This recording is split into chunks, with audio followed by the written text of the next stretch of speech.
I should really stop looking up movies before I watch them. You know, preliminary notes like, this is directed by this person, it's written by this person, or in this case, this person, this person, and this person. I should really do that after I've watched the movie. Because I just wasn't excited.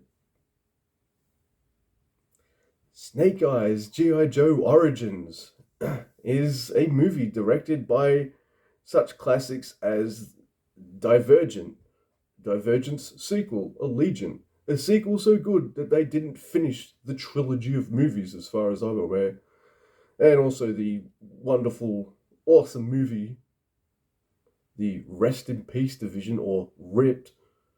Yeah, Robert Schwentke. Schwentke? Sorry if I mispronounced that. And then I got even more worried. It's like 3 writers. I'm like, oh no, that's too many chefs, man. Evan has a Greek name that I'm going to butcher. Evan Spiliopoulos? Sorry, man. Joe Shrapnel and Anna Waterhouse wrote this. This never felt like a G.I. Joe movie to me. It has G.I. Joe things in it. It has things that should spark that part of my brain that goes, oh yeah, go Joe. Never really does. This movie's 2 hours. It's really slow. I'm watching it at the start going, all right, this is where the direction they're taking. All right, I can handle this. And it is totally the origin story of Snake Eyes. And that should fill one with excitement, I guess, but I don't know. I've always kind of liked the bit of mystery around Snake Eyes. I've never read comics where all of his mystery has been revealed. Not all of it, but some of it. And I like that. Some of his backstory, not all of it. So doing an origin story based on a character that's, at least for me, better off as being kind of cool and mysterious, you gotta make the movie good. And there are things in this movie that are good. The actors, oh my god, this movie has actors that this movie does not deserve. Henry Golding, I don't know if I've ever seen him in anything, but he's great as the lead character. I'm not sure he's great as Snake Eyes, but if this movie had a different name, maybe I would have liked it more. You know, Samara Weaving's pretty cool as Scarlet. It's just got a really great cast, and the performances are always on point. I thought they were great. You know, nice and serious. It's one of those movies where the material sucks, but the performances are great. So the director at least knows how to make a decent movie, a decent looking movie with good performances, and get good performances out of his actors. Unfortunately, what lets this down is the story. And it goes directions I really don't want it to go. Now, there is a video game setting that if I play a brand new video game, I go straight to that menu and I turn off motion blur. Some of the action scenes are way too blurry or shaky cam style. Stop doing that. Stop doing that. I want to see the action properly. Stop moving around so much. The action's there. The action's there. It's not very exciting. So, kind of boring story that you kind of know where it's going, and it takes 2 hours to get there. Never really feels like G.I. Joe. Really. It does sequel bait as well, which I kind of felt like I knew it was going to do that.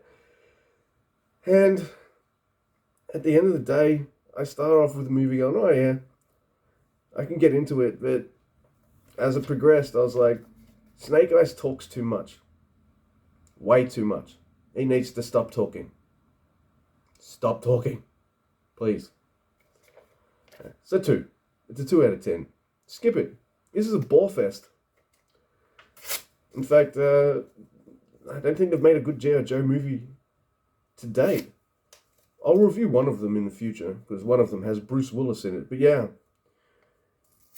wasn't impressed with the action, even though it has actors that should be able to do great action, and they do. It's just how it was filmed. I didn't like that. Tokyo, a lot of the movie takes place in Japan. Looks beautiful. Loved it. The location filming and stuff is really good. It's just, yeah, maybe a different story. Yeah. Also,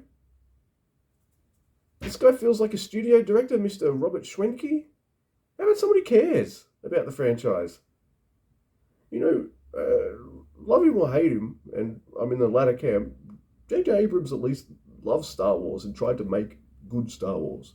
I mean, for me, he failed, but he tried. I don't know. I'm like, get a mega fan director into this. There's got to be some, right? Somewhere. Some actor who really loves G.I. Joe, maybe some writers who really like the lore and mythology and stuff, a director who gives a shit. Maybe that would be a lot better. Because that's kind of what was lacking. I don't know. Also, if you're going to have swords in your movie, it looks lame when there's zero blood and no limbs get chopped off. Super lame. Yeah. This movie sucked. And here's one thing that really annoyed me. Like, Snake Eyes is going like, I'm not a murderer. I'm not a murderer. Proceeds to help the bad guys.